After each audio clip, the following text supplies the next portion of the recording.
In Movies and Money, movie man Erik Childress, founder of the Movie Madness podcast, is here to get us ready for the big weekend at the box office. Hello, Erik. Hi, Angie. Well, How to Train Your Dragon took the top spot away from Lilo and Stitch after a tremendous run.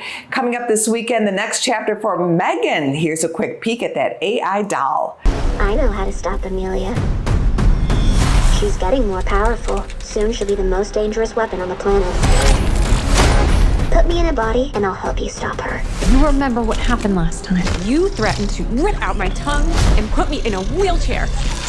I was upset. Erik, M3GAN is not the only film debuting. A literal 2.0 punch, if you will, as one of the films is M3GAN 2.0, a sequel to the surprise January hit from a few years ago. Now, this one looks to be taking a cue from Terminator 2 and turning the evil AI creation into an ally against another upgraded model. The original film was a big hit, and given how well horror sequels have been doing this year, I think this PG-13 one will bring many of its fans back to it.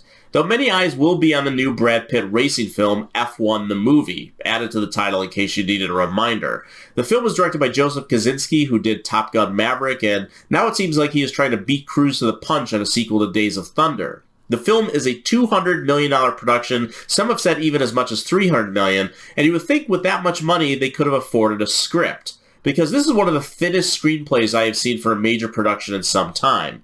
Every character is a one-dimensional place filler with no arc and no real rooting interest for any of them, stretched out over 2.5 hours. All we learn about Formula One racing is that the best strategy is to flat-out cheat, and if your entire movie-going predicate is simply vroom vroom, cars go fast, look at cars, then maybe that will be enough to satisfy you. But I was left dead cold and frankly would rather go back to Days of Thunder. At least that was written by the guy who did Chinatown. What are your picks for this weekend? You know it, Angie. The first is a film A24 has put in limited release called Sorry Baby. I talked about this film from Sundance. It is from Ava Victor, who wrote, directed, and stars in the film as a woman dealing with a past trauma over several years, doing it with equal humor and gravitas. It is simply one of the best films of the year and will be expanded further around the country next month.